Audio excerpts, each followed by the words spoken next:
Good afternoon, ladies and gentlemen. My name is Marek Brandt. I am from E.ON, and I will have a pleasure to moderate for you this afternoon industry vertical risk panel. So, firstly, this is the last panel, so many of us are a bit tired, think about kind of afternoon drink, including myself. But we will try to keep your interest high and make this panel interesting for all of you. So basically, we will have a 5 short, up to 15 minutes presentation, and at the end, there will be Q&A session to ask all of us.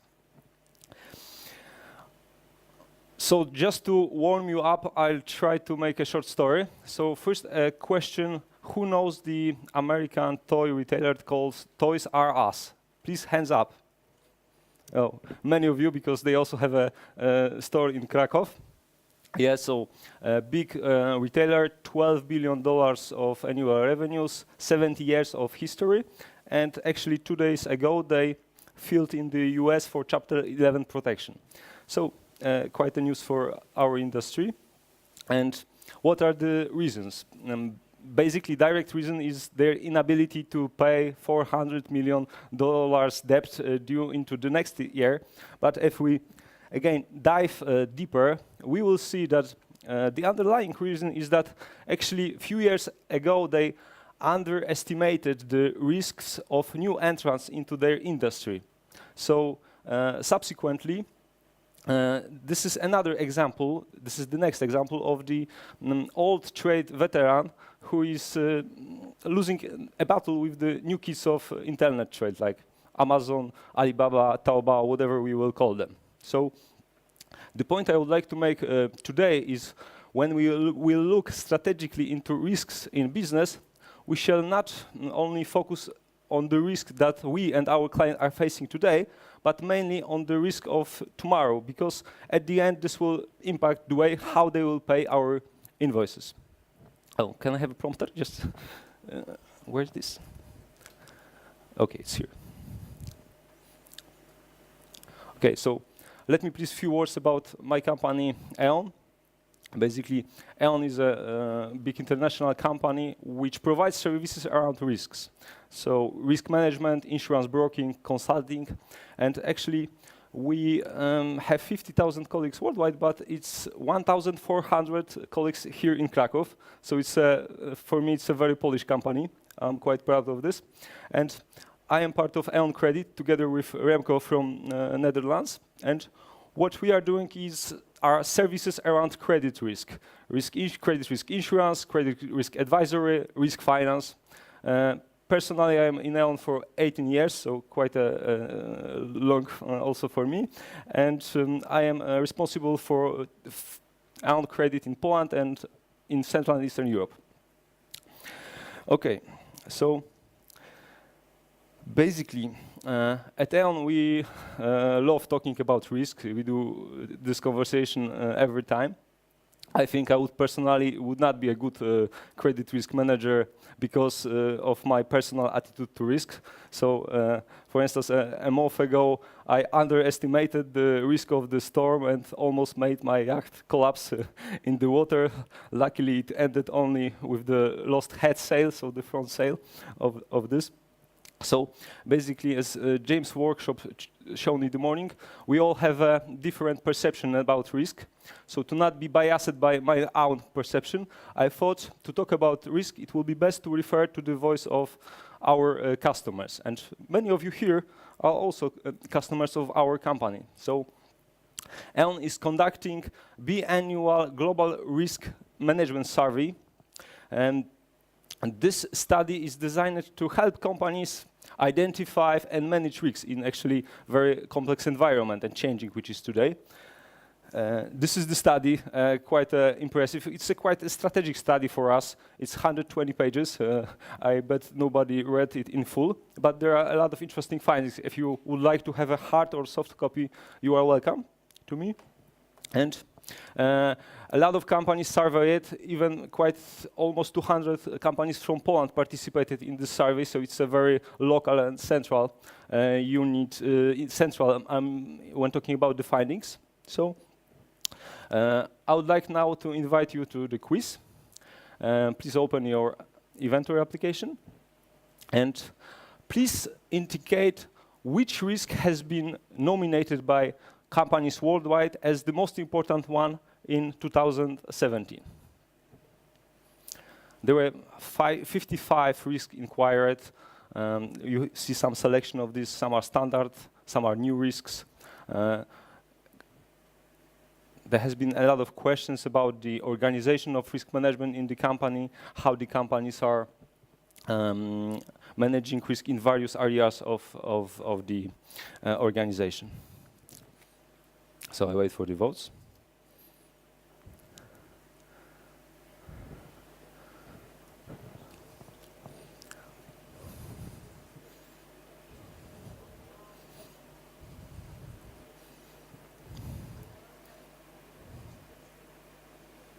It's not the perception of what you think, but because then I think, okay, so what we have?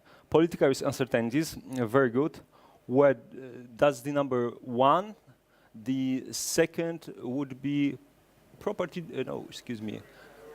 Terrorism is the second, yeah, very nice. So that's a very interesting finding. So political risk uncertainties is your top one, and you are actually very close. So let's just move quickly to the findings of the survey. Thank you very much for your participation on this. I would like also to refer the slide.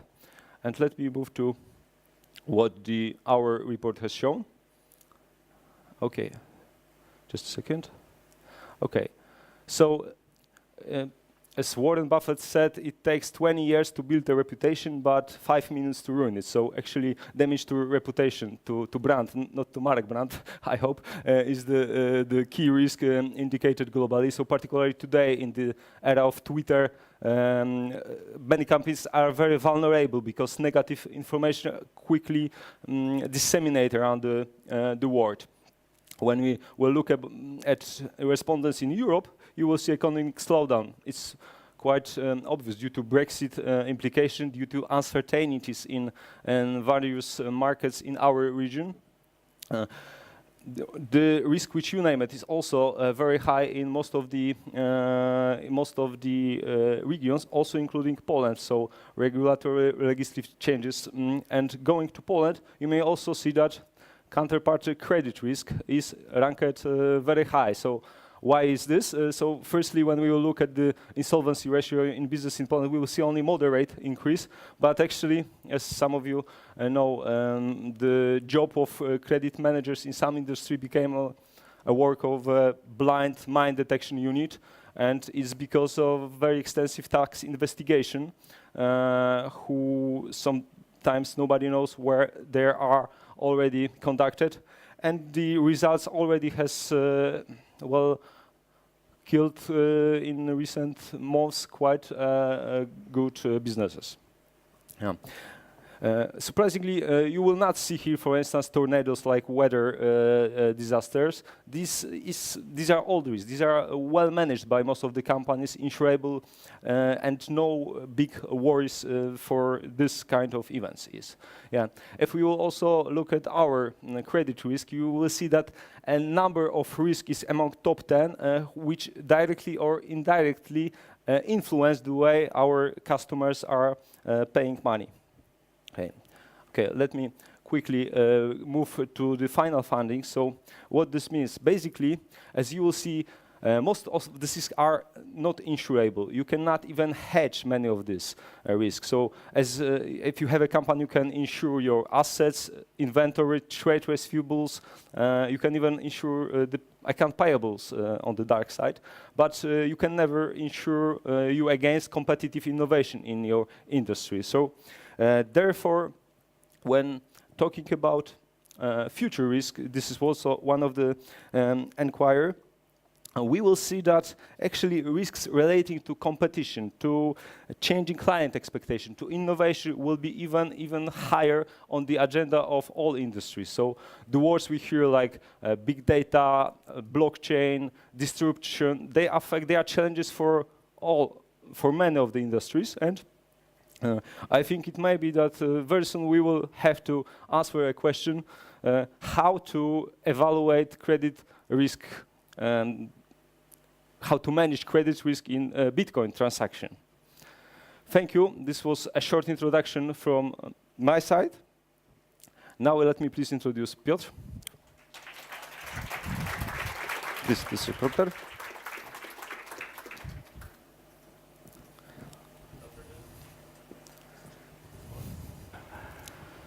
Does it? All right. Good afternoon. My name is Piotr Bobula. I'm representing here IAG GBS, so International Airlines Group, Global Business Solutions. We are quite new to the market. It's been 2 years now, around 2 years since we started. My presentation will focus on a very, very high level on the airline industry. So if there are any questions, please feel free to ask them during the Q&A session. But I think I've got an impression that I need to ask one question first. How many people in the room know actually the name of IAG and relate that to airlines? If you can just raise your hands up. All right, Marcio, I know you know. Right. That's what I thought. There will be 2 questions. This is not the first, not first of them. I think that this is really expressing, this is showing actually how our brand IAG has been built. We have some strong brands which you will see in a moment on the screen. But basically, it is showing also a major thing which I would like to focus on, is that really we shouldn't care as passengers, as people who travel around the world, what's the brand. We should be focusing rather on safety and quality, getting from one point to another in one piece with our luggage, good quality of service inside. So really, this is about taking care of passengers or cargo and about carrying them from one point to another, full stop. And that's the business where we work. And it's pretty dynamic. Let me just quickly elaborate a little bit on this as well.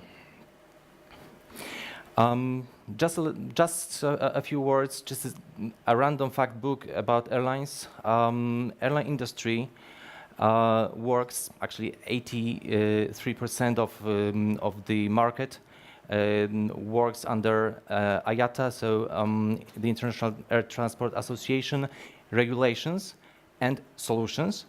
There are also some regional agreements which to some extent are similar to IATA.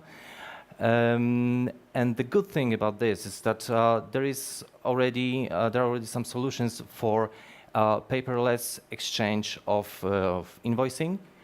There is a simplified invoicing systems, and there is a clearinghouse. There are specific solutions for disputes. So there is an opportunity to reject an invoice. There is an opportunity to raise a formal dispute. That flow is really helping. But first of all, you need to make sure that you will be using that, because it is a great opportunity as long as you use it. IATA also assures some initial credit vetting for full members. It is really helping in our credit management.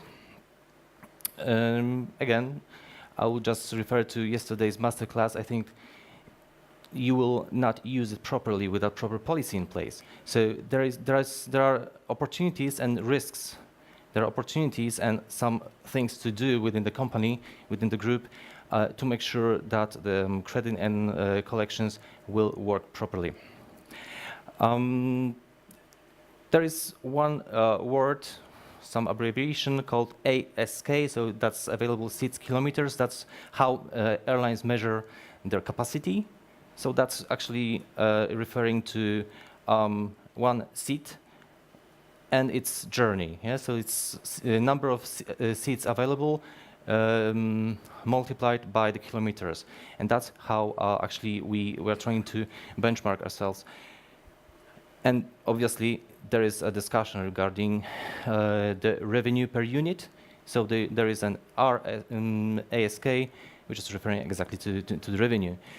And that's what we fight for, especially that. And I will be referring to two terms here. There is a new generation coming in. So the legacy airlines, as we tend to call them, are facing strong competition from low-cost carriers, or how we tend to call them, new generation carriers. Different business model, different types of sales, different methods of settlement, apart from IATA, obviously. Different view of the business, for sure. Airlines do create alliances and groups. Our group is one of the examples. In terms of alliances, one word, this is our alliance, Star Alliance. Those are competitors. We have some representatives over there. Last but not least, International Airlines Group. This is not everything in our name. International Consolidated Airlines Group. This is our registered name. And IAG as a group was created in 2010. Actually, then there was a long journey in terms of consolidating, understanding each other, and we reached the state of creating GBS at the end of 2014. Now, let me ask you a question. So if you can just prepare the application. What airlines are part of IAG? If IAG is not well recognized as a name, what brands we do actually have? Can you just try to figure out what they can be? Only one answer is correct, obviously. British Airways, Iberia, Aer Lingus, Iberia Express, Vueling, and IAG Cargo. That's first. BOAC, Iberia, Iberia Express, Vueling, Level, Aer Lingus, and or Alitalia. British Airways, Iberia, Aer Lingus, Iberia Express, Vueling, and Level. British Airways, Iberia, Aer Lingus, Qatar, Iberia Express, Vueling, and Level. So please take your time, I guess 20 seconds.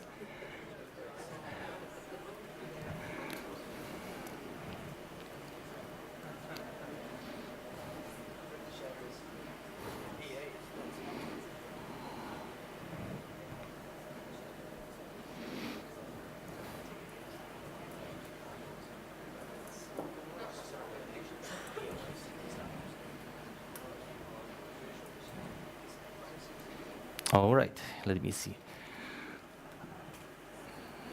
All right, so the winner, according to the vote, is British Airways, Iberia, Aer Lingus, Iberia Express, Vueling, and IAG Cargo.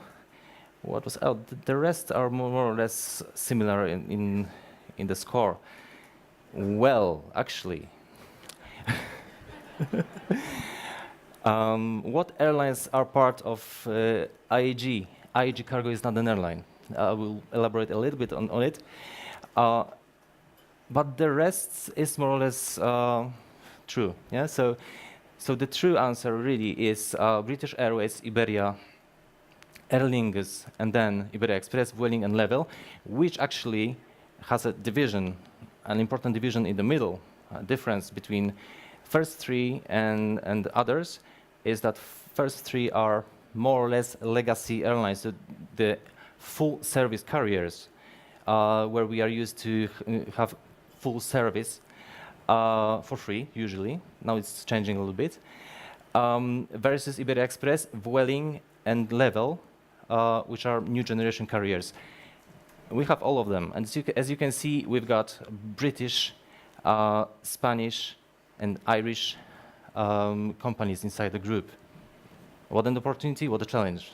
On a cultural level, on the business model level, that's our reality. Apart from that, the airline industry is obviously pretty dynamic itself.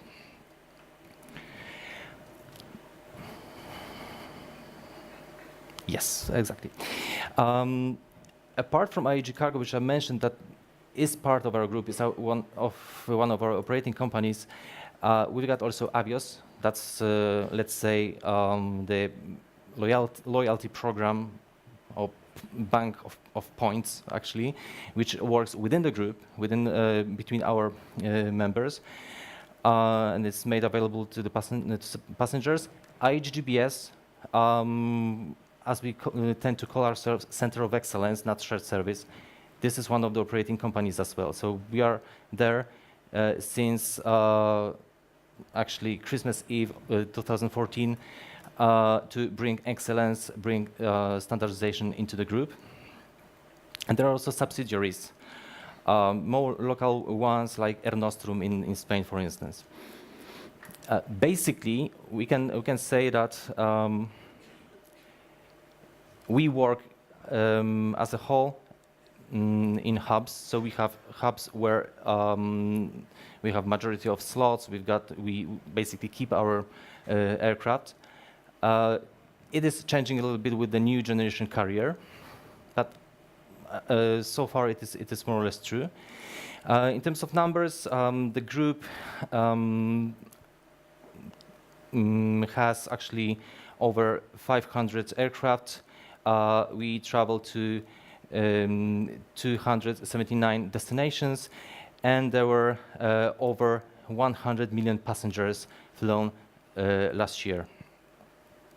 And the best news I've heard of is actually creation of a new trend and a new airline, which is both new generation carrier, you can call it low cost, but you can see the standard, which is traveling overseas. And it's now being actually followed by competitors. It is called Level. It started from 3 routes, 2 of them to Argentina, one of my preferred countries.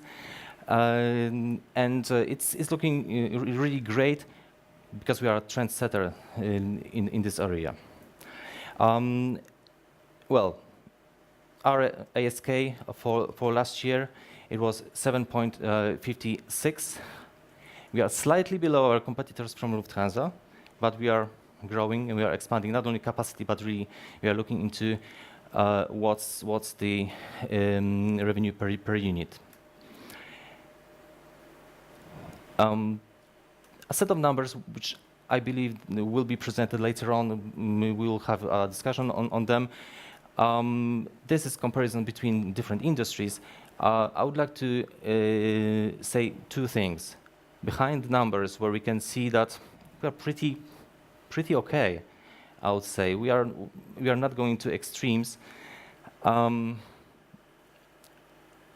There is some factor which may change this picture in terms for the airline industry in a moment. On the journey, when the passenger or cargo is being transferred around the world, there are so many factors, there are so many risks that can impact the actual result, that can increase the cost of services we are giving, that this number cannot be just treated as static.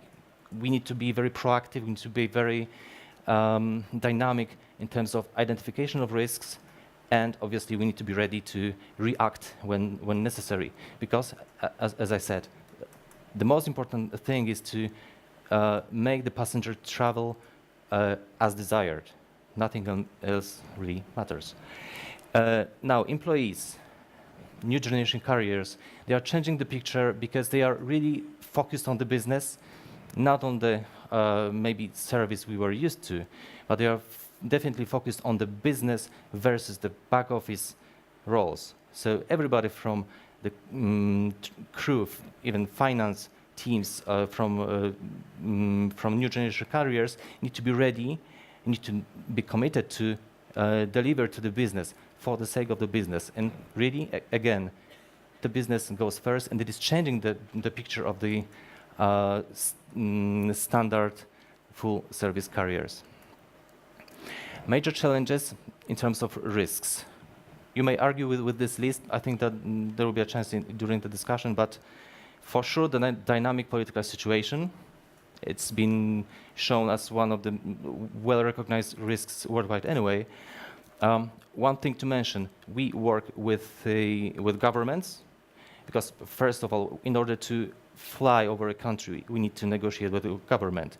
with Russia or China and some other countries, or Iran recently, as the examples when you need to really make sure that you know the other party, that you have negotiation skills in order to secure your business and secure the travel.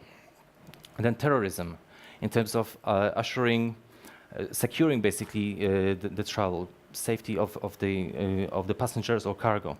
And this needs to be always taken into consideration, and obviously that's one of the risks that has been identified also in other industries, but in airlines it's actually critical.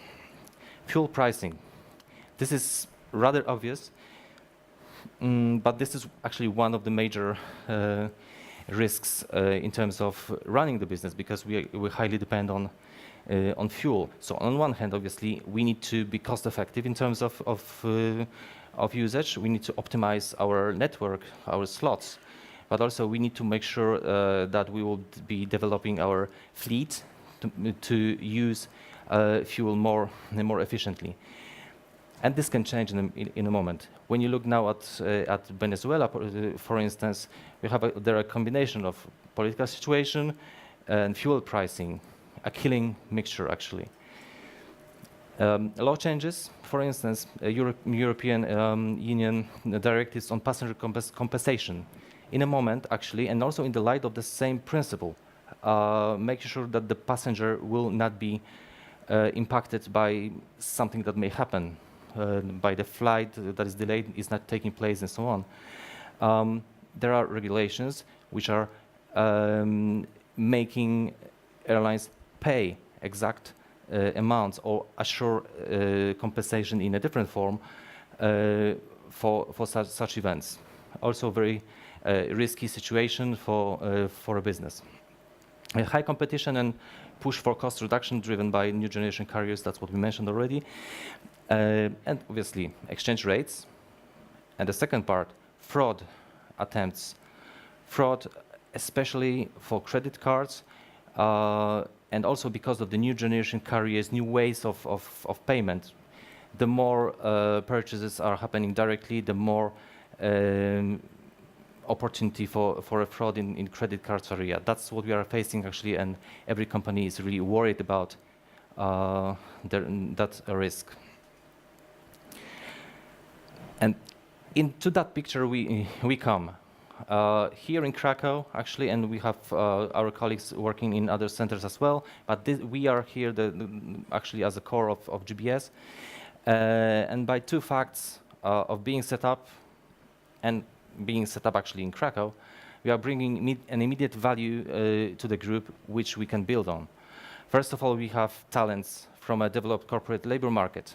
This is what Andrew Helm mentioned yesterday. This is really true because we are bringing talents to our company. Cost savings by consolidation and efficiencies, that's our process excellence role. Change of thinking, really focused on the business rather than on developing back office. So first principle, we don't really want transactions. We really want to focus on high level value activities.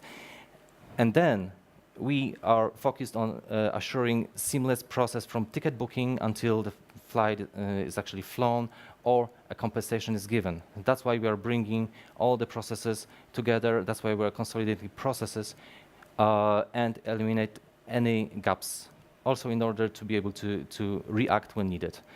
Quick reaction on ad hoc challenges. There will be just two scenarios we went through during this year. And last but not least, we are actually proving by having high-level procurement activities, very well-developed financial planning and analytics, and also finance as a whole in the traditional split between P2P, O2C or C2C, and R2R. We are really proving that we are able to bring high-value activities into this particular labor market. Airline industry AR structure. This is really important, and this is actually what I would like to close this presentation with. We've got actually what we have is credit to cash. We have separate solutions for billing. Apart from the IATA-driven solutions in airline industry, there is a sales or revenue accounting process, which is really separate. It uses different principles than cash and collection team itself. But it's really fitting into our processes by the moment when the revenue is recognized. The revenue can be recognized only when the passenger has really flown, but there are segments of flights we need to account for properly to get to the end result. There are also many charges that that follow the passenger in the airports, lounges, excess luggage, and so on. This needs to be properly recognized, calculated, and then what comes in? We've got IATA solutions. The interline solution is, I think, the most important one, because it's paperless exchange of invoices of those charges between airlines worldwide, where the end result can be either acceptance, which is a default option, let's say, or a rejection, which is a kind of dispute within industry. And that's critical part. That's really critical part. It is accompanied obviously by some specific solutions for passenger revenue or for cargo revenue. And I think what we can say after 2 years of using those, the most important thing in that area is that those tools will work as long as you will know how to use them. So you need to keep improving your processes. You need to keep controlling your processes in order to use those tools effectively. Because if they go out of sync, you are in trouble. And we need to act proactively to be able to react when needed. Just one recent example of that. Very good mobilization of our teams when second largest German airline filed for bankruptcy. That's obviously Air Berlin, not Lufthansa.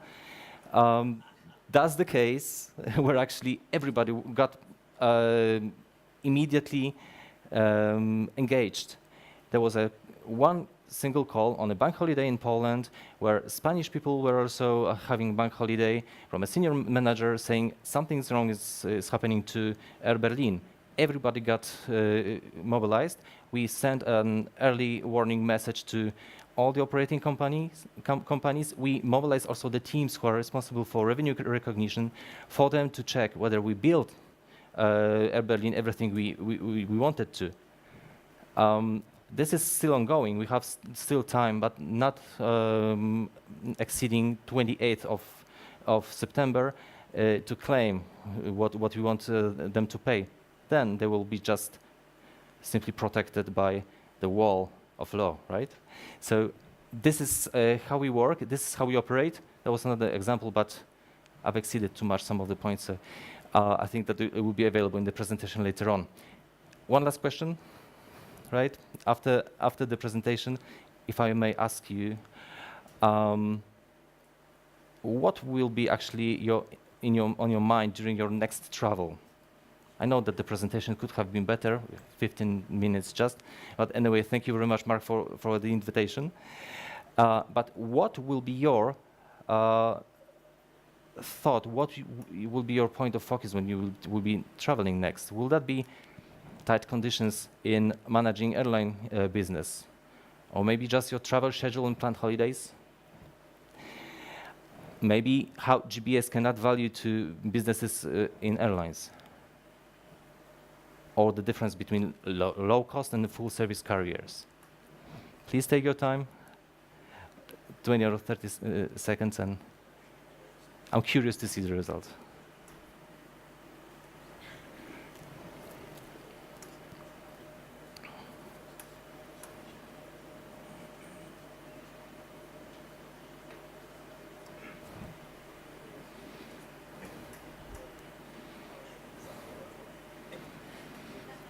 That's great. Thank you very much, because you've just assured me that our mission is the correct one. Thank you very much.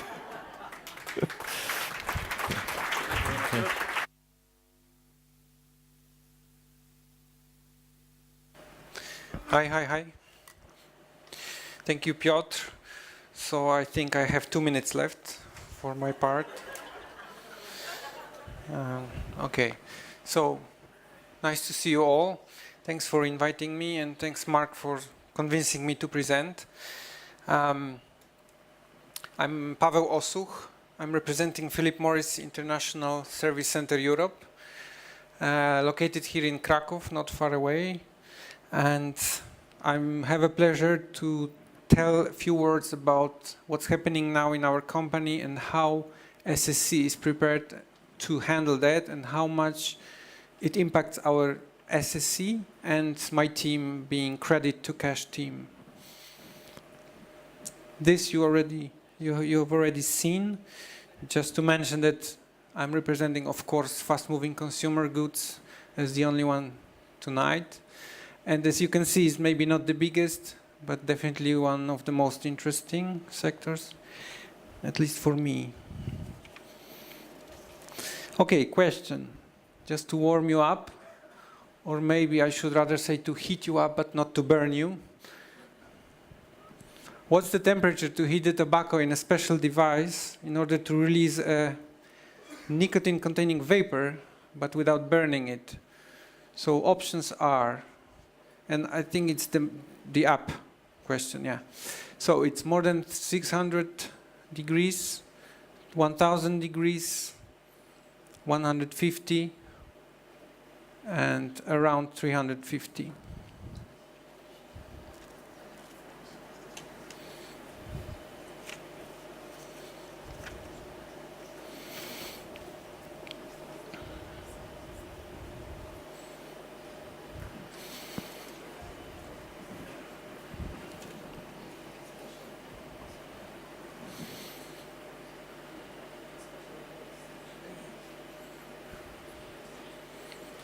I'm sure it's an easy one.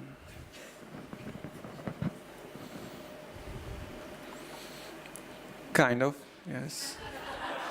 No, it's 60% is right, yes. So congratulations. Okay, so I'm sure you remember the guy that was a character of our campaigns, marketing campaigns related to one of, or the biggest brand, which I probably don't have to mention the name, or I cannot. So if you remember the cowboy, just simply forget him, because it's the past. For those that don't remember, don't bother anymore. Or they are too young to remember, probably. So now welcome the hummingbird, which is the new logo and the new sign of the future of this company. And it really is a great change and a great transformation that is undergoing there. So PMI's vision is really now to offer smokers better choice, to offer them a product that will give substantial potential reduction of harmful substances or toxic substances up to 90–95%. It's something without smoke, but with vapor, as I mentioned before, and without burning, because you answered that question that demonstrated that the temperature is just 350. Normal temperature for burning cigarette is around 800 to 900 degrees. It uses sophisticated electronics to heat the tobacco, and for me the tobacco is the key word here. So it's not a liquid, it's really a true tobacco inside. The company already invested more than $3 billion in R&D, and so far so good. More than 3 million people already fully converted from smoking cigarettes to using RRP, what we call RRP, which stands for reduced risk products. Now, what does that mean to the company as a whole? So you can imagine, or maybe before, I can just tell you something that I heard even yesterday. you know how many like major innovations we did in our company in terms of product during last 70 years? 3. One was implementing filter in 50s. Then it was implementing hard box instead of soft box. And then implementing menthol cigarette. So that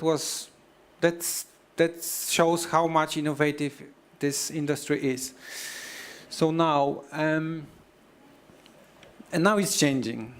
So now we're gonna have something that is totally new for us, new product category, which means totally different sales strategy, different customer structure and profiles, and of course that somehow impacts what is close to my heart, which is credit and collection, and cash application, of course.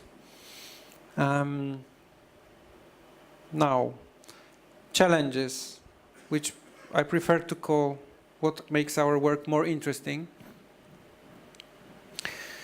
As you can imagine, I mean, no rocket science. Different customers mean different credit risk. We have to assess them like from the scratch. Of course, the sales volumes are starting, so we have no historical trends. We don't have anything to refer to. So these are, let's say, we feel like a startup in a sense. Of course, we are seeking for automated solutions for robotics. So those initiatives are taking place in SSC as well here in Kraków. Because what we need to automate definitely is the calculation of the credit limit, the update in SAP, the usage of the credit limit, the exposure monitoring, and of course all the accounting side. So all the postings that happen afterwards. Yeah, in one sentence, finance must be really up to speed with business, and really here it even takes or has a new meaning for us. So on one hand we have this transformation, and now just to few words about the SSC in Kraków. It's quite big, as you can see. It's more than 1,600 people already, and more than 900 in finance already here in Kraków. We speak 26 languages, not myself, but those 600 people. Then 40 countries, I mean, we come from 40 countries all over the place. And just some examples really of more sophisticated, or let's say, of course, we are mature. We were established in 2005, so of course it's time to do something more than just the basic transactional. So we do controlling, we do treasury with all kinds of treasury. Even 2 years ago we started front office activities, so really trading activities in our shared service center. We do tax and transfer pricing. Recently, we do procurement sourcing. These are just examples, let's say. When it comes to my team, the coverage of the credit control that my team does here is about 40% of total PMI's revenue. And another part of my team that I'm very proud of is cash, as everyone calls cash application. I had to learn that term because I didn't know it before. For me, it's just, you know, we call it collection. But just to be clear, we don't really have collection in our shared service center. Like we don't contact customers directly. We just deal with the markets, with our peers in our sister companies across the globe, but we don't deal with customers directly. So my team is responsible for processing of transactions and reconciliation of balances representing 60% of all total PMI cash. So as you can see, we have this transformation as a one power, and on the other side of the table we have SSC, and like by nature they have to meet somehow, because it's not possible that SSC is kind of out of scope for whatever happens now in the company. So our center really brings the value. We have teams of professionals supporting market implementations. So really the guys from the markets are just calling us and asking for advice, asking for benchmarking with other as we call affiliates, meaning our sister companies in what's happening? Disappearing? Time's up? No. Or maybe it's the time of the next one. Okay. So just finishing. You can see that we are supporting very much the implementations. We play like a role of a central point. We're really benchmarking, comparing markets, comparing conditions, trying to advise the guys in the markets before the implementation, testing system solutions during implementation, and like performing hypercare after the implementation of the product, so accounting flow, everything that is related.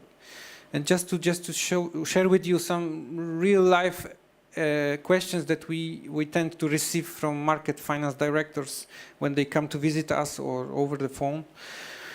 So, and I think it speaks for itself. Like, what's the changing role of SSC here? Do you think my customer structure is efficient? How do we stand in EU region comparing to others? How should I cooperate with my customers to improve collection? What is the best model to implement RRP in my market? So probably we wouldn't be asked these questions a few years ago, but now it's really happening. Thank you very much.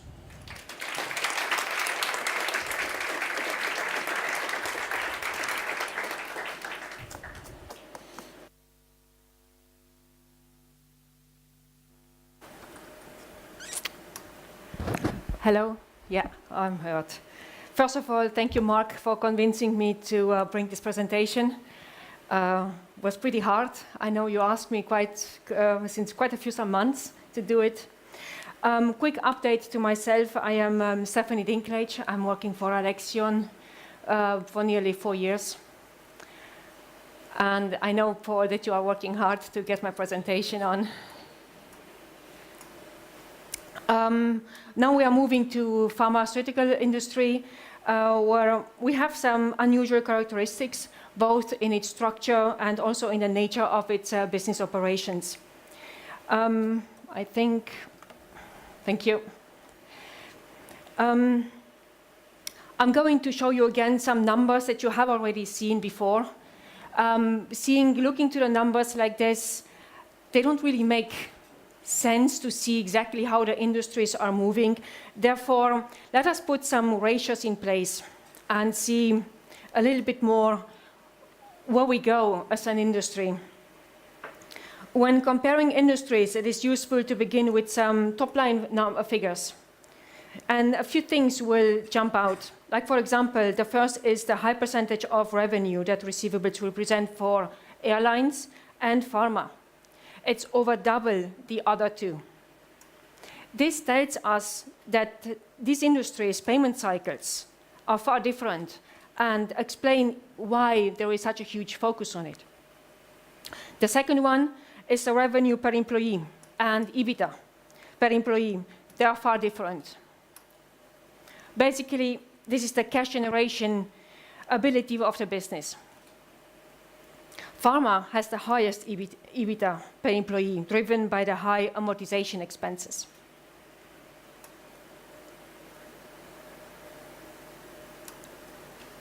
Now, I'm asking myself, how many of these pharmaceuticals and biotech companies do you know? Could you recognize 5 of them? And by the way, Anthony, have I mentioned yours?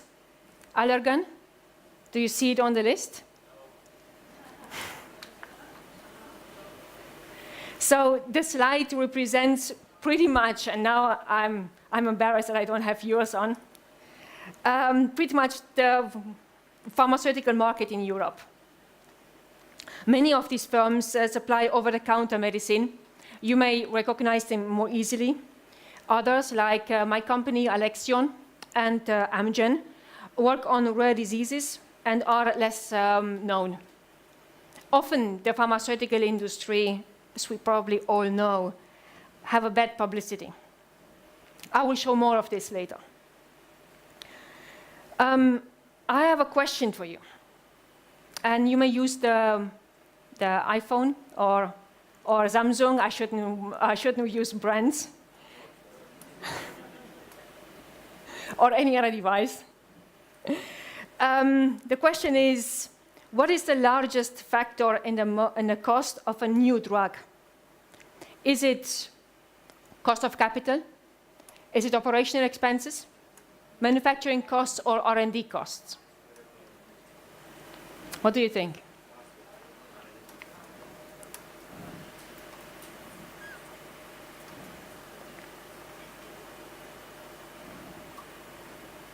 Wow.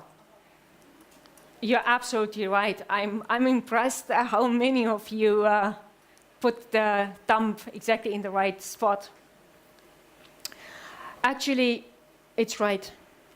And as you can imagine, the costs for a new drug are all of the above.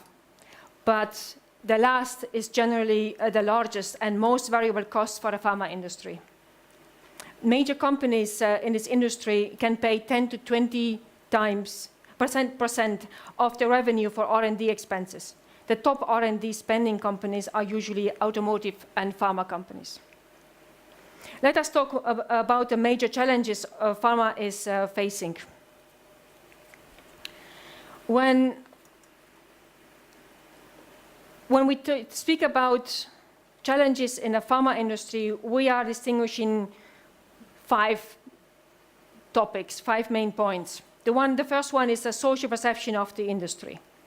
In the social perception of the industry, it is tightness to pricing and payment terms, and the industry generates big profits, and drugs are often a notable expense for ill people. The industry has a bad reputation and often does not help itself. For example, Martin Shkreli from Biotech Turing Pharmaceuticals bought a company and raised the price 56 times the original price, from 13 to 750 per pill. In the process, he was named the most hated man in the US by the press. And it's truly notorious for raising the price of a potentially life-saving drug by 5,000%. The other example is, it's a second CEO, Heather Brash, raised the price for a EpiPen, I hope I'm pronouncing it correctly. This is used when someone has an extreme allergic reaction, by 600%. This and many other examples have left the market and consumers with a certain distrust of the pharma industry.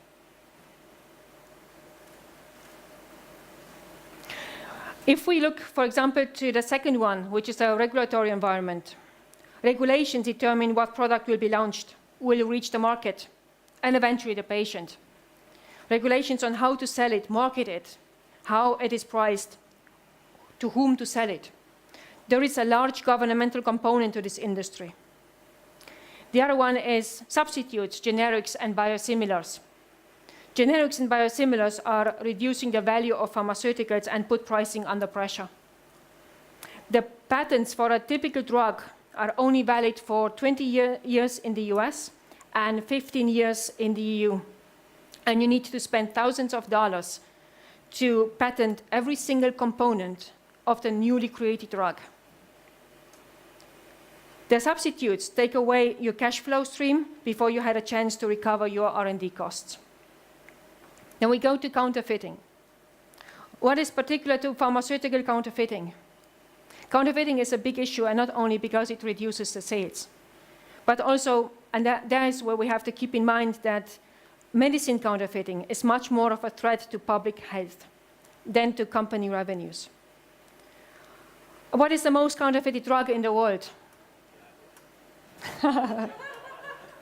Exactly. Exactly. If you didn't hear it, Viagra. Up to 45% of the Viagra on the market is counterfeit. Then we come to the last one that you all recognize very well. It's a long and expensive R&D cycles. Long R&D times to launch a product due to regulations and required testing. The product needs to meet the regulatory requirements and help the patient, shown and proven that it helped. And here, I'd like to spend a little bit more time on R&D. Why? This is because we all claim that pharmaceutical products are very expensive.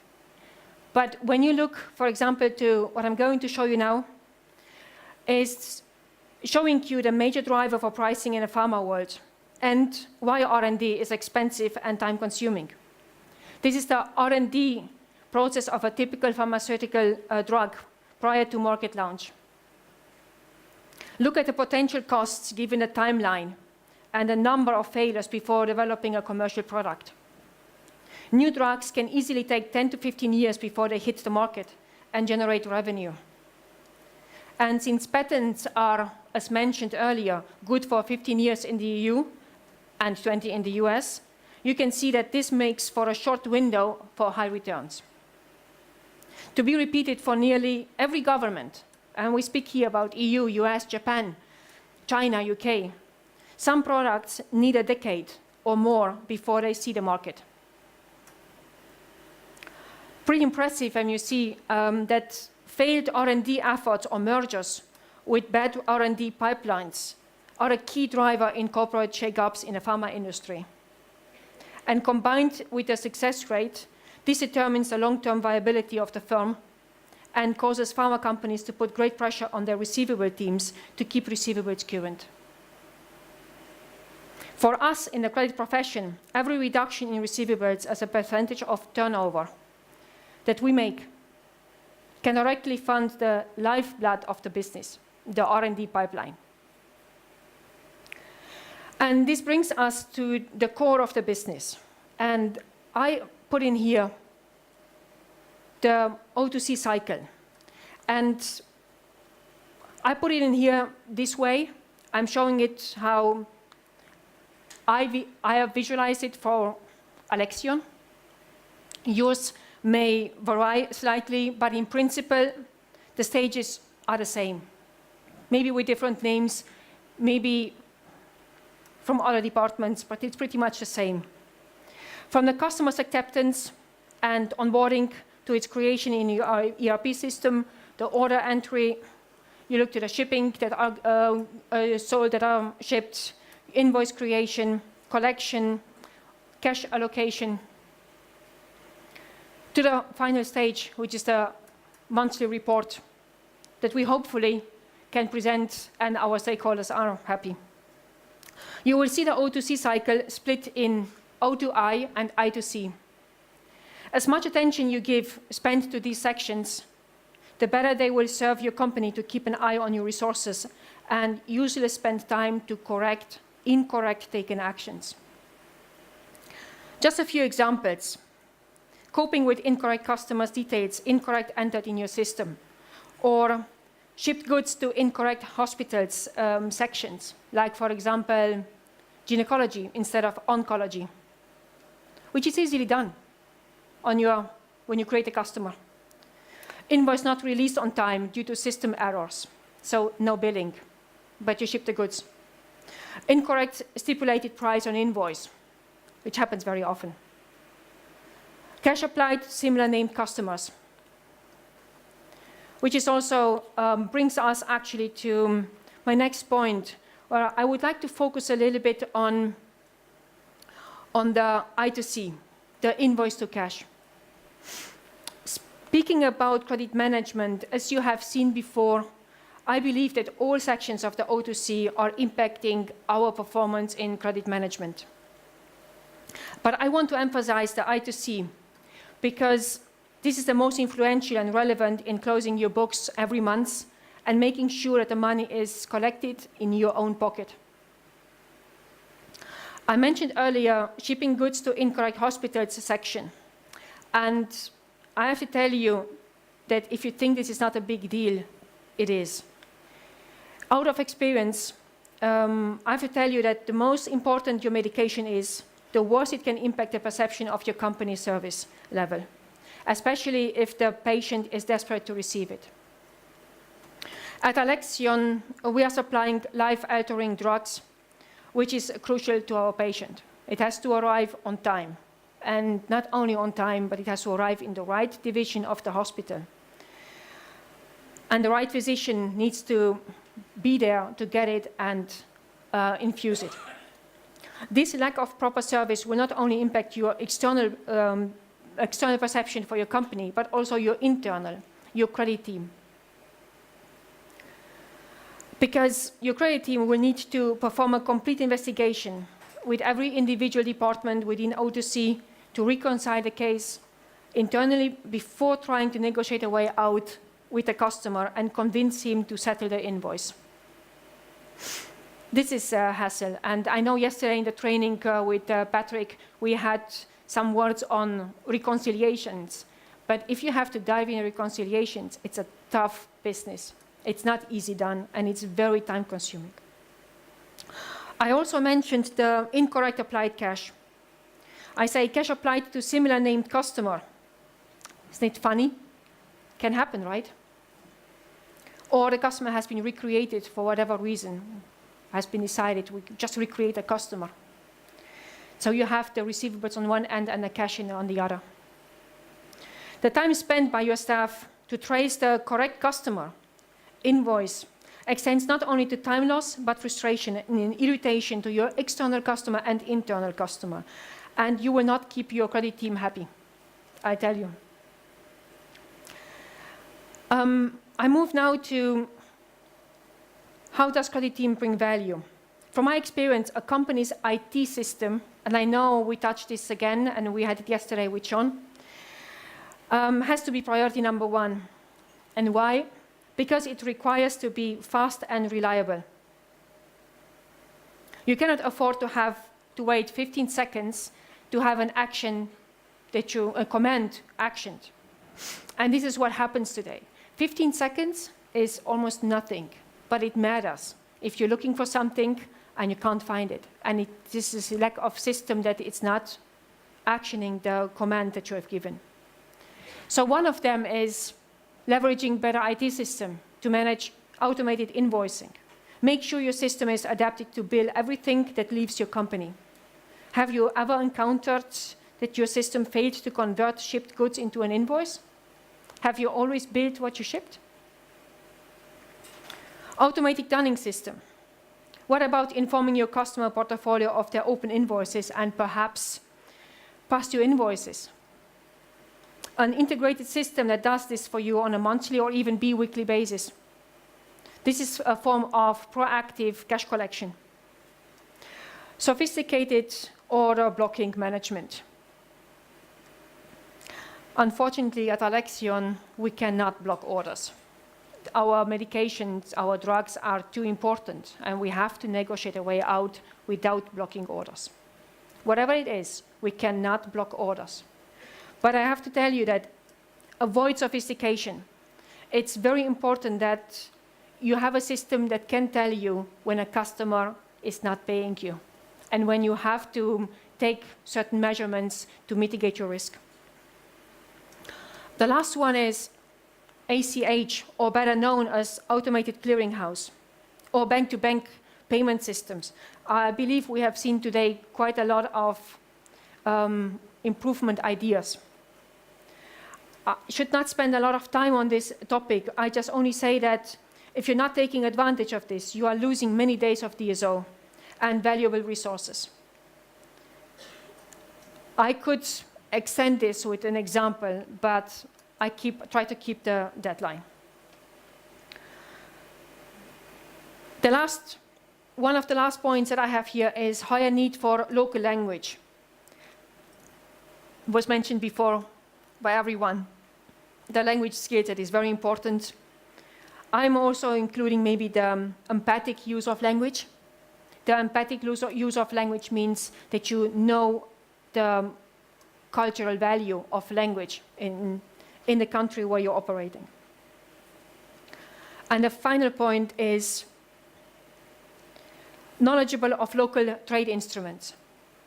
This is a tricky point because more and more are banking trade documentary becoming indispensable if trading outside our comfort zone or risk appetite. Even within our local environment, within the country we operate, we need to make sure we know the variety of trade instruments that are available to us.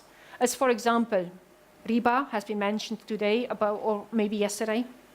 Then we have the VCOM, we have the BOE, SBLC, import factoring. I don't know if they are known, but they are very important that we know of them as in credit management.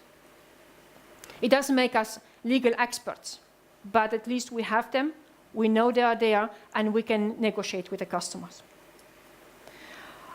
The last one is automated reporting systems, which is obviously good to have. I hope you enjoyed my presentation. I know that questions will come. Okay, thank you.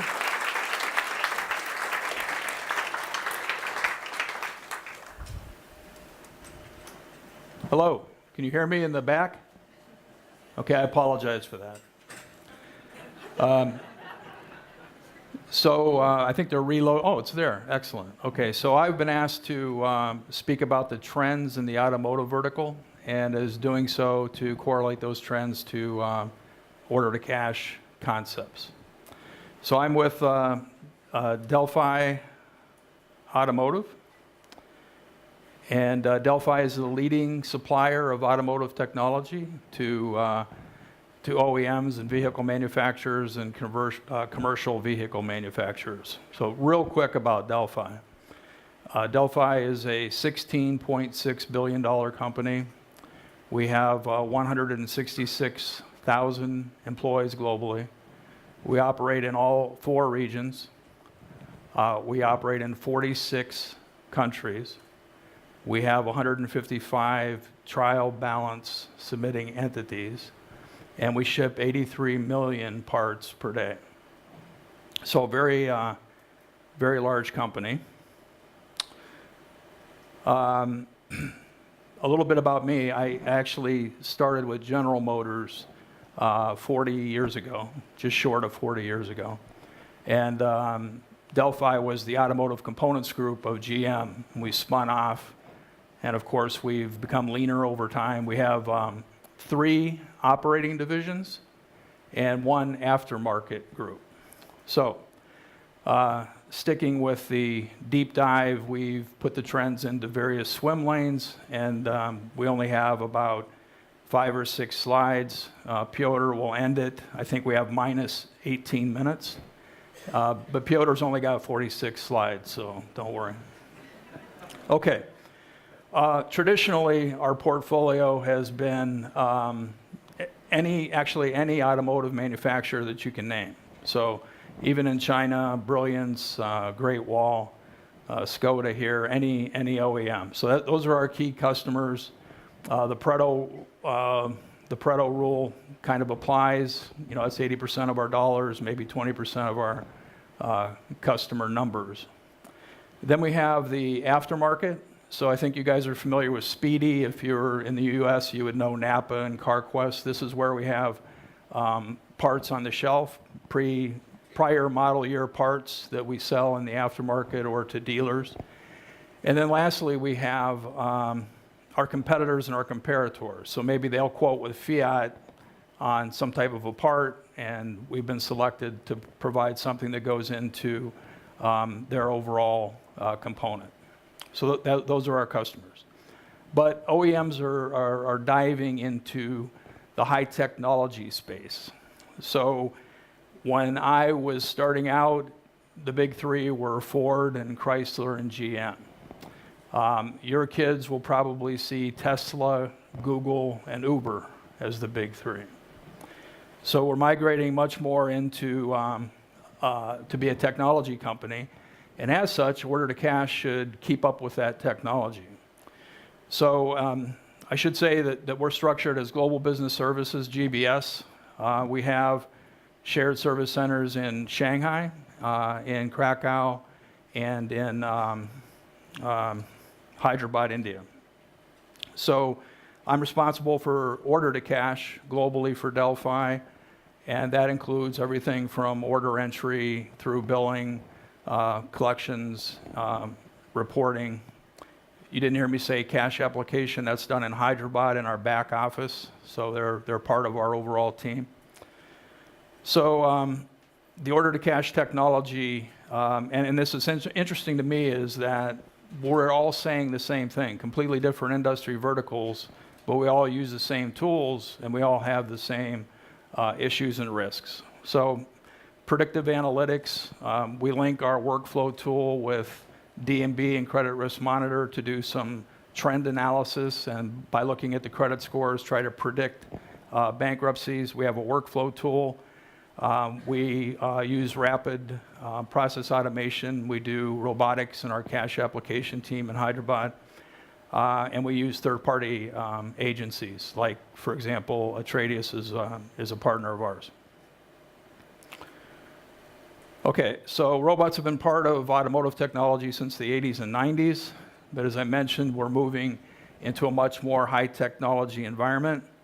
So I did come up with a question. I didn't load the app because my grandkids and kids weren't here to help me load it on my iPhone. But this is the question. So this vehicle, either A, had, so the question is, how many people are driving this car, okay? Think about that. How many people are driving this car? And how far did it go? So 0 and across the country from California to New York City, 1 in the back seat and from Google to San Diego, 1 remotely and from northern to southern California, and an engineer in the back and around the test track. So I think I'm supposed to say, load your app or something like that.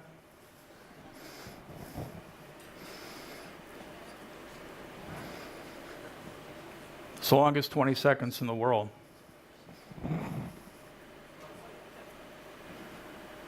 Okay.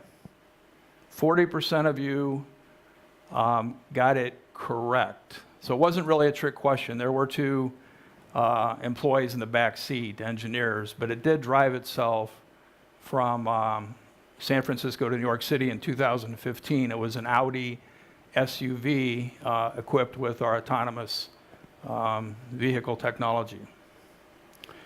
It also proves, well, I shouldn't have done that. It also proves one other thing. I really enjoyed, I think it was the second presentation today with the psychologist. It was very, very insightful, right? I wish he was here because we have to correct one thing. I'm certain that he said that you couldn't drive and text at the same time. Now you can. Okay. Next, supply chain financing. I think somebody might have mentioned that earlier as well. But in the aftermarket, the car parts suppliers and like Speedy and Napa and CarQuest and others are providing and requiring very lengthy terms, 180 days up to as much as 364 days. So one of the trends in the auto industry is to take advantage of supply chain financing, where we work with the customer and the customer's bank, and at a discount, we can go in and pull down cash to get the cash quicker. Similar to factoring. In the legal and regulatory swim lane, we have the billing landscape, especially in China and Europe. There are a lot of requirements surrounding billing. So there's archival requirements. We now have self-billing customers, and we have this issue of confirming shipments in Europe. It creates compliance issues, and it adds work. So it may seem strange that I have robotic automation on here, but if you think about it, so we're also a mature shared service center. So we have transactional, we got the initial labor arbitrage that everybody gets, and then we partnered with our BPO, with our captive in Krakow, and so now we're about adding value. It's really end to end. I no longer have any Delphi managers in Troy. In Hyderabad, the BPO manages the entire process, including the policies, journal entries, reconciliations, provision for bad debt. So truly end to end. So how can we expand into other countries, low-cost countries, and China? Well, we do that through adding value. And one of the ways you can add value is the synergy of centralization, and another way is through using the robotic automation to show them that you can actually reduce their FTE and you can bring it in. And it's a way to offset some of these other issues that we run into. I won't talk about, in the interest of time, banknotes in China. If any of you do business in China, sometimes you get paid by banknotes. It's a drag on your cash flow. The ERP system is going to say your DSO is 60 days, but if the banknote doesn't mature for 90, then it's obviously a drag on your DSO. So what we do is we pass those banknotes on to our supplier, and part of the value we added in China was having a centralized view into that, because the board of directors is very risk adverse to holding banknotes for a lengthy period of time. Okay, what risks? Well, we already talked about this today in length. Regional economic issues, global political uncertainty, phishing attacks, really, really big. We've averted a lot of attacks, and several of those have come from the UK. Large supplier bankruptcies and warranty issues. Each industry seems to have a little bit of a different level of risk. In our case, it's warranty, and Takata is a good example, filing the biggest product recall in history with their airbags. Local regulation, and a focus on SOX controls. I'm not sure how many of you are U.S. GAAP-based companies, but there's a new revenue recognition, FASB. So there's the complexity in Europe of doing business in your local books and in your U.S. GAAP books. Okay, so I'm going to introduce Piotr. He's our operations leader at our Krakow Shared Service Center. It's my favorite shared service center. You guys can't tell our colleagues that. Thank you, Dean. So my name is Piotr Gacek. I'm the operations manager of the Delphi Krakow GBS O2C team. So I'm last today. I hope you're still alive, and I promise I'll be quickly through my 47 actually. I added last minute, so it will be pretty quick. One of the topics we wanted to cover here is how GBS brings value. I think everybody covered it in their presentations. I'm not going to go through that in details. Takeaway is that actually I think 90% of the stuff are the same across the whatever technology you're in, whatever industry you're in. Just maybe wanted to mention one thing is that what Dean mentioned about how can you go further with the GBS expansion when you've done your labor arbitrage, and then this is the wall you're hitting, for example, how to bring in low-cost countries if you have businesses in low-cost countries. So all the things, and then I wanted to highlight the smart enterprise, a nice wording for different technology things like self-billing EDI. This is the things which we are expanding on, and having more scope within GBS allows you to do those things in larger scale, so to add a value to the business. For example, introducing EDI invoicing across the globe or across the region, across all the divisions. This is regardless if this is in our scope or not. And compliance is another thing, which this is one of the topics which we are using to convince divisions bosses in the company to say, well, actually, guys, you really need to be in GBS. There's no labor arbitrage, but we can bring you saving with this. We can give you more compliance using standard processes, etc. So this is kind of, well, you cannot use the labor arbitrage card with all the regions in the world. One of the things I mentioned in the previous slide is the metrics. So just wanted to give you an example of how having a global GBS organization, you can impact metrics. So one of the things that we've been working on, trying to work on is not only your standard metrics for your order to cash teams, past dues, I don't know, rate of cash application, aging, right? Also, let's look at the DSO. And the questions we often got is how the GBS teams can impact DSO. You can impact a fraction of it, which is the past due, of course, which is the daily work of the cash collection team. But how can you impact the rest of the DSO, right? So that the length of from when you issue a bill until when a customer actually pays you, everything which is in the current bucket, how can you impact that?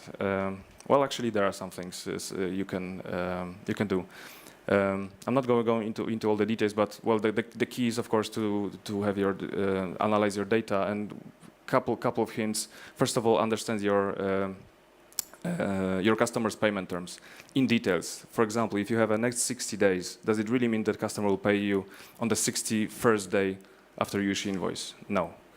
There's a complexity to that. There is a payment run. Is it weekly? Is it every month? It does impact DSO.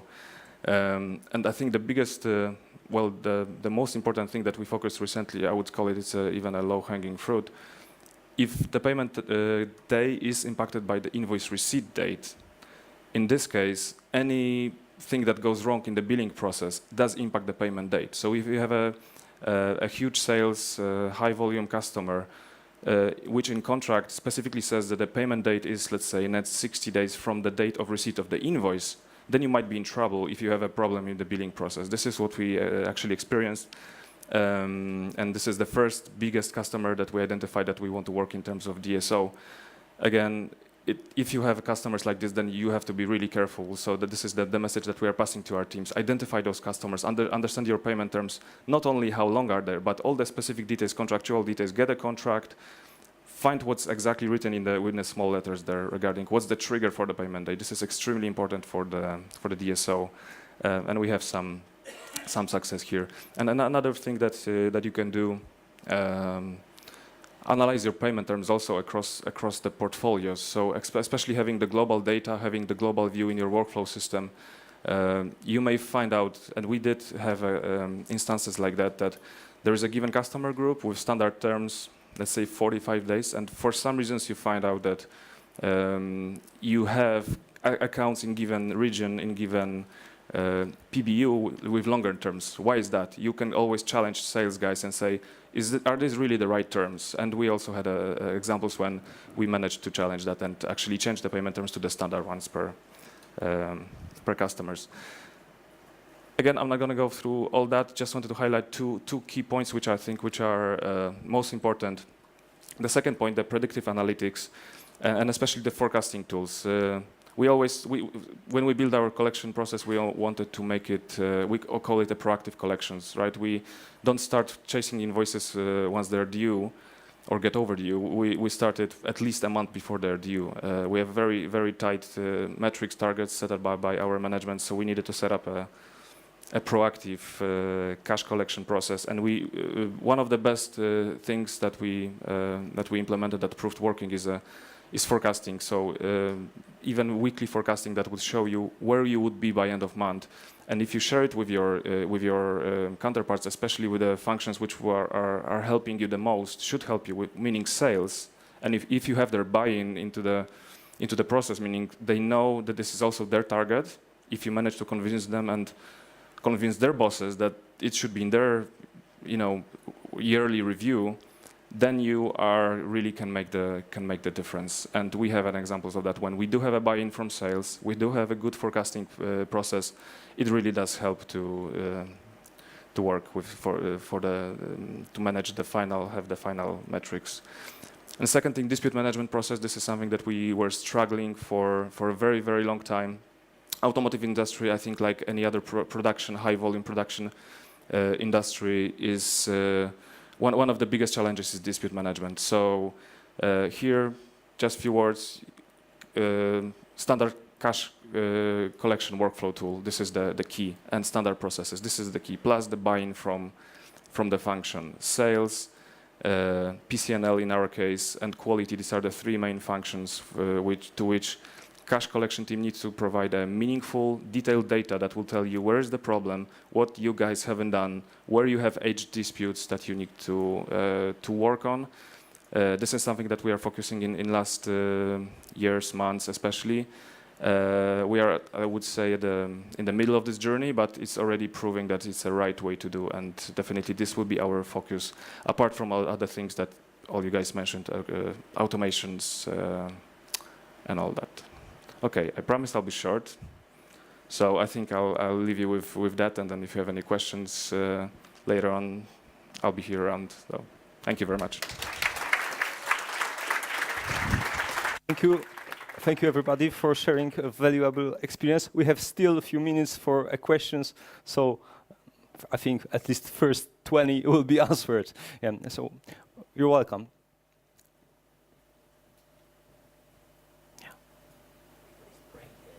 One. Okay, Zara. Actually, I have a question about the average past due percent in your company. If you can say on on which level it is. Who is the address of this question? We have here many companies, so if Yeah. you can say what are the targets for past due percent. So the actual question is, what is the target for Past due percent. past due? In your company, yes. Yeah. So who would like to answer this? Please, Stephanie. 0, obviously. Yeah.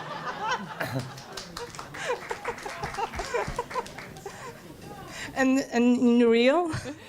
And in real, so you're talking about the total overdue, not as much specified. Exactly.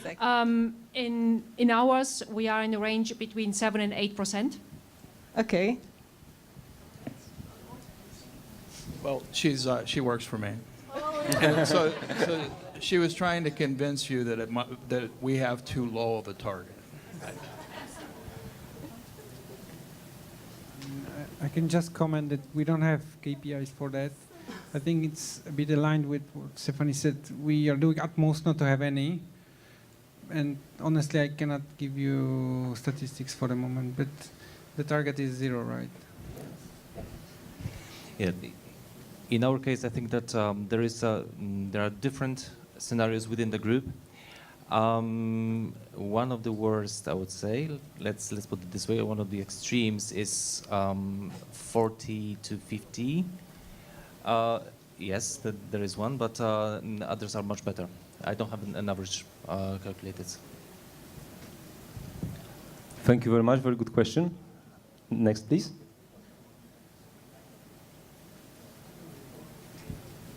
Remco? A question on the relationship we've discussing, and I love to see the growth of all the shared service centers here. The relationship and to any of the participants with the different treasury departments all over the globe, because obviously credit and what we do in our business relates to also the need of finance. How is that organized in, well, any company? Are you taking with those KPIs for Treasury Department, or please can you comment on that? Yeah, on the functional level, we are rather privileged in IAG GBS because we have a group function in-house. So this is really a very close link. There are no specific KPIs between us, but this is on functional level. This is really is a clear link. Well, apart from the fact that we sit like 5 meters, from Treasury team, but it's really important that this is the group function within GBS. I mean, it's something probably rather unique that actually my team credit to cash in SSE is part of Treasury. And now we are currently trying to integrate more within order to cash. So I think the situation is a bit opposite. We were always part of Treasury, and we are really close to Treasury in terms of regulations, policies, procedures for credit sales, etc. We'd rather follow that. And on our end, we are rather now starting to kind of integrate more with the order management, billing teams. So it was rather disconnected, and we are trying to connect back to, let's say, have an end-to-end O2C. So to answer your question, yes, Treasury we are in Treasury. We are part of Treasury for the moment. I would be more interested in what kind of KPIs are you thinking of? Because if you say KPI in Treasury, obviously, yeah, we have them. But we will not be able to meet our KPIs in Treasury if we don't have a follow-up on the KPIs in a complete O2C. O2C is impacting our work extremely.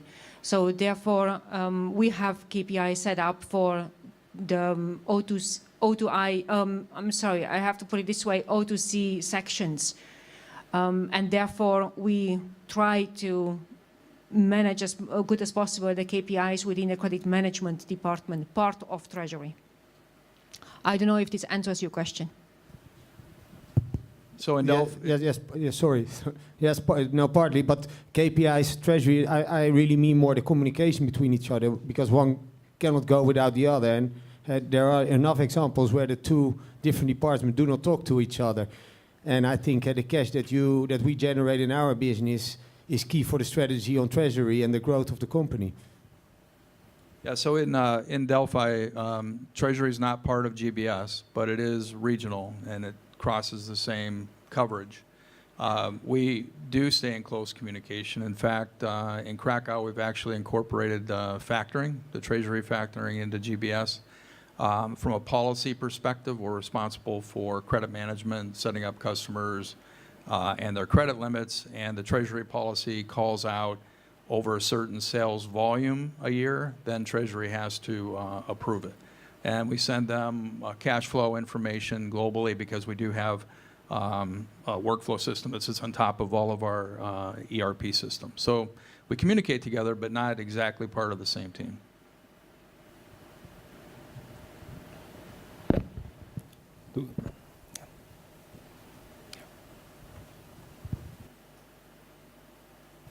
Thank you. I wanted to ask, so let me just give you a bit of background. In our company, we are servicing the same customer, so the same country, from different sites across the world. So the O2C is split, outsourced, depending on the case.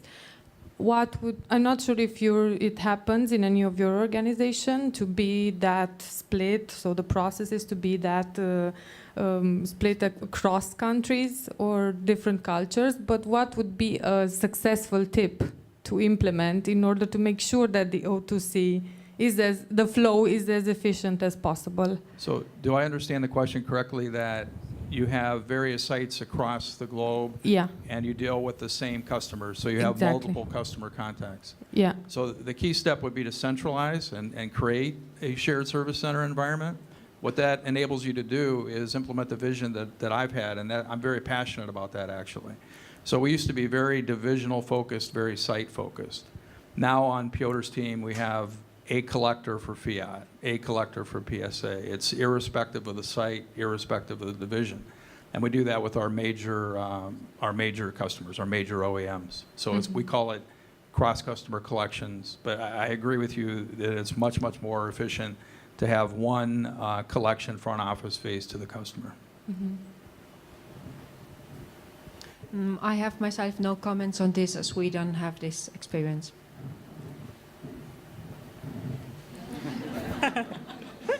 Yeah, so I'll just maybe refer not to O2C, rather to sales teams, because this is what we are using mostly. We do not have maybe that much of differentiation. We do have different cultures, and we do have same customers for different operating companies.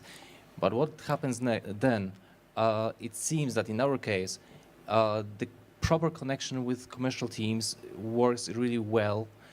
Because then we have started thinking from centralization perspective, not to approach the customer with different messages first of all, but then also really to start speaking to customers through the person they know, and this is really bringing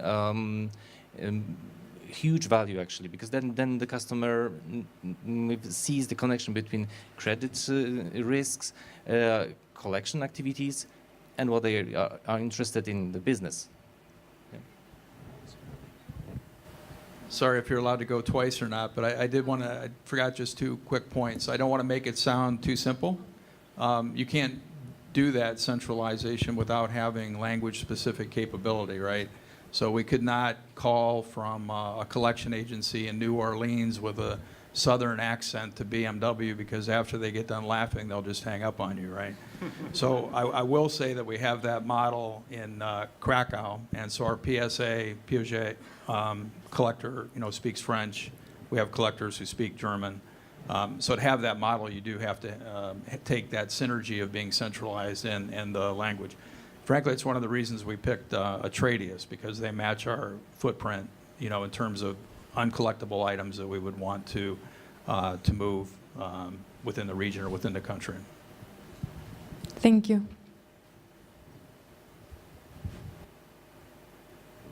Here. Sorry, at the end. No. Hello, good afternoon. This is Marzena Merek speaking from Lufthansa. I have a question to IAG GBS. Of course. I'd like to ask about your credit management process. And besides having all IATA platforms such as BSP or CAS risk monitoring, could you please share some insights regarding how your credit management process looks like? Do you handle the process centrally for all companies in your portfolio, or how is it organized for your shared service center? Yeah. So first of all, we are not there yet. That's one message. We started from a very well set up process in one of the operating companies with clear policy and clear division of tasks, credit vetting, using external company, having also decision making in GBS. Actually, this is organized in a way that if there is a need to bill a customer and we don't want to really ship, for instance, cargo without having an account open, even during the weekend, they can call me, so the commercial teams can call me and the decision can be made. But this is one of the extremes for now. What we are doing actually is to use the connection point of IAG Cargo, for instance, to standardize, to make sure that the policy will be more in line with the commercial teams' perspective, which is way different from what we inherited from one of the airlines. But the good thing is that we have the decision making here. We have an offshore team working on the basics, so starting the process. Then we have a conversation between different teams, including commercial teams.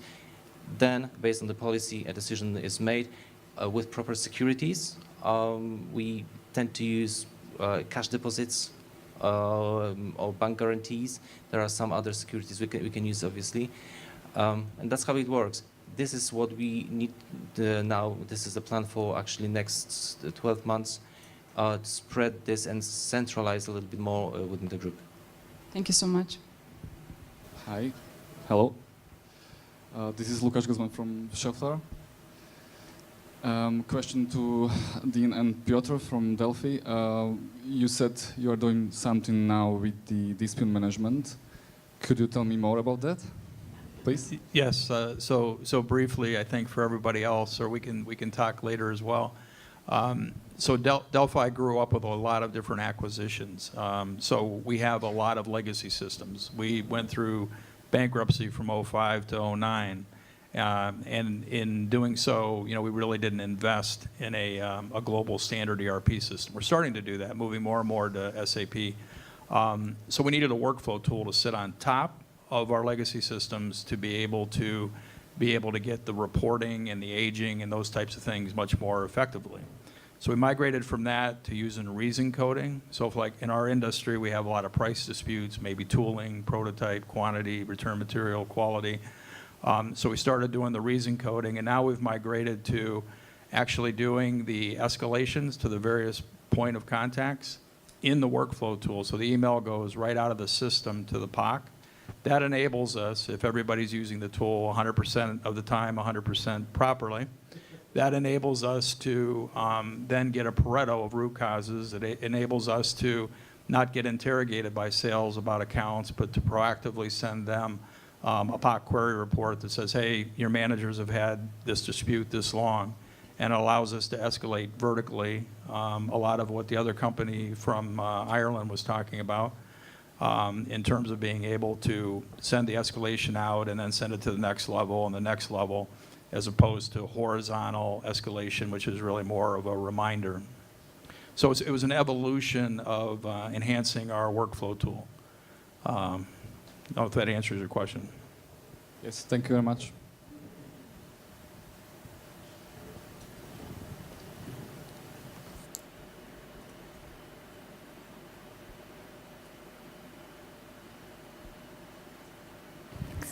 Hello.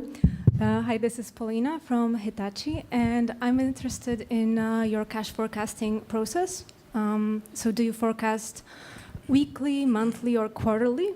What is your goal, and how is it working out for you? Specifically, or? No, just maybe anyone who wants well, to. real quick, ours is done weekly. So our goal is to have one global long-term cash flow forecast.